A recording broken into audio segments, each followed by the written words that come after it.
জানিয়ে দেব সর্বশেষ আপডেট বাংলা সংবাদ। শুরুতেই শিরোনাম।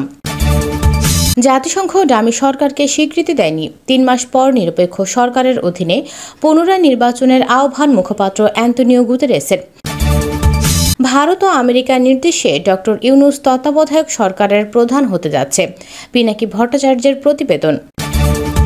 এতক্ষণ শুনছিলেন সংবাদ শিরোনাম, এখন থাকছে বিস্তারিত। বাংলাদেশে ভোটকে বাধাগ্রস্ত করার জন্য দায়ী ব্যক্তিদের জবাবদিহিতার প্রতি যুক্তরাষ্ট্রের পররাষ্ট্র মন্ত্রণালয় বিবৃতি সমর্থন দিয়েছেন। ডেমোক্রেটিক দলের প্রতিনিধি পরিষদের সদস্য গ্রেট রিমিক্স তিনি বলেছেন, বাংলাদেশের জনগণের গণতন্ত্রের প্রতি আকাঙ্ক্ষা অব্যাহতভাবে সমর্থন দেবে যুক্তরাষ্ট্র। বাংলাদেশকে তিনি গুরুত্বপূর্ণ একটি অংশীদার হিসেবে অভিহিত করেছেন। বলেছেন, সহিংসতার রিপোর্টে তদন্তের ওপর পররাষ্ট্র মন্ত্রণালয় যা হবে জানিয়েছেন তার প্রতি সমর্থন জানাই। বাংলাদেশে অবাধ ও সুষ্ঠু নির্বাচন অনুষ্ঠানে বরাবরই সোচ্চার ছিলেন অস্ট্রেলিয়ান সিনেটর ডেভিড। স্পিকারের উদ্দেশ্যে বাংলাদেশের জাতীয় নির্বাচনে জাতিসংঘ বা অন্যান্য সংস্থার স্বাধীন তাদেরকে গ্রহণ করার জন্য সরকারের কাছে আবেদন করতে দাবি জানিয়েছেন ডেভিড সুব্রিজ। দ্বাদশ জাতীয় সংসদ নির্বাচনকে কোনো সত্যিকারের নির্বাচন নয় বলে মন্তব্য করেছেন তিনি।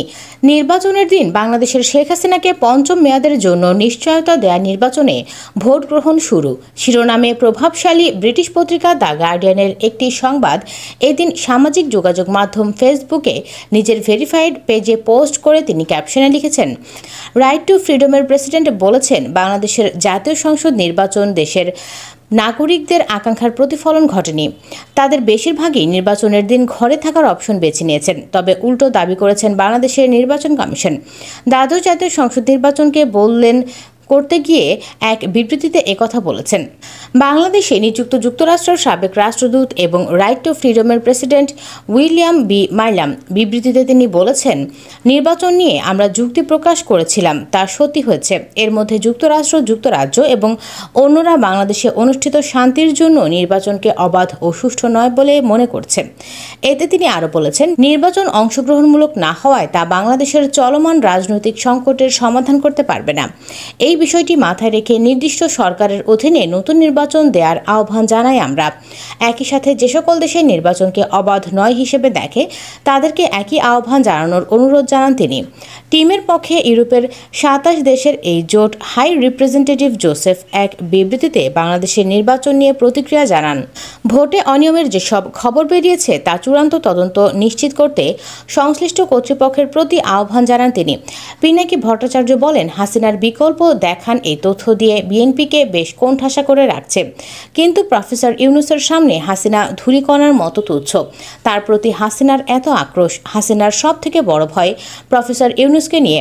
তিনি উচ্চশিক্ষিত, নোবেল বিজয়ী, সারা পৃথিবীতে সমাদৃত, বাংলাদেশের মানুষ পছন্দ করে।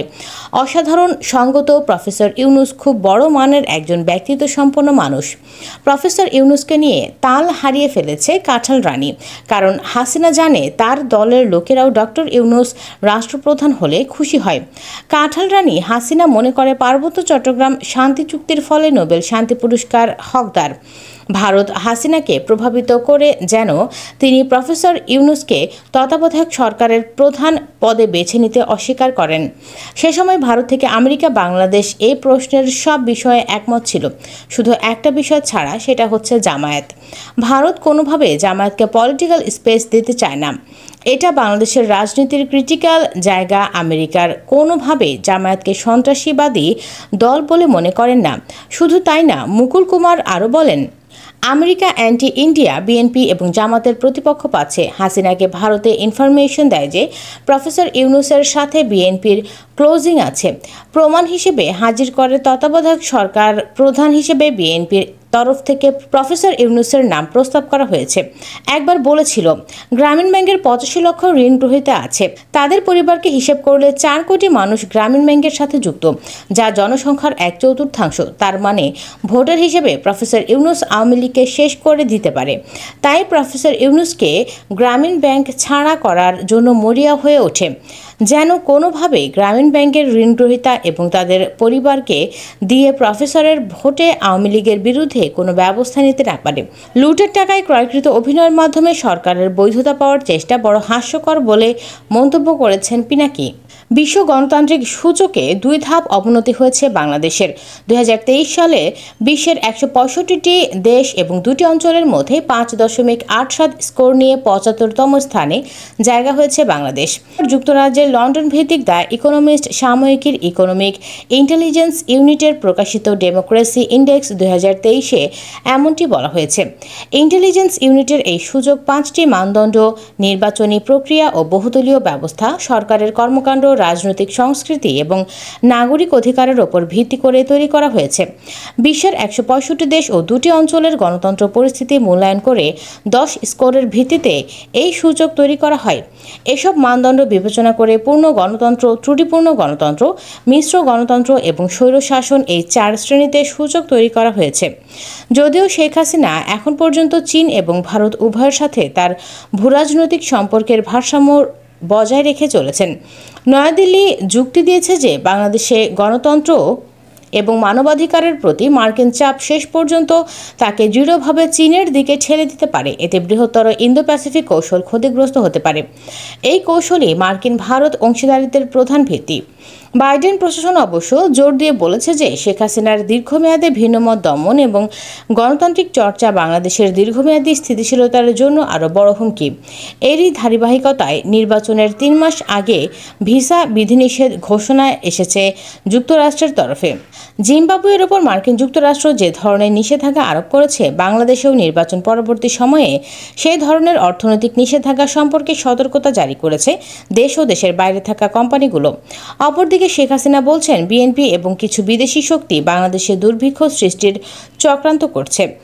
বাংলাদেশের রাষ্ট্রীয় সংস্থা বিমানের কাছে এয়ারবাস জেট বিক্রি করতে একটি বড় চুক্তিতে যুক্ত আছে ফ্রান্স ও জার্মানি।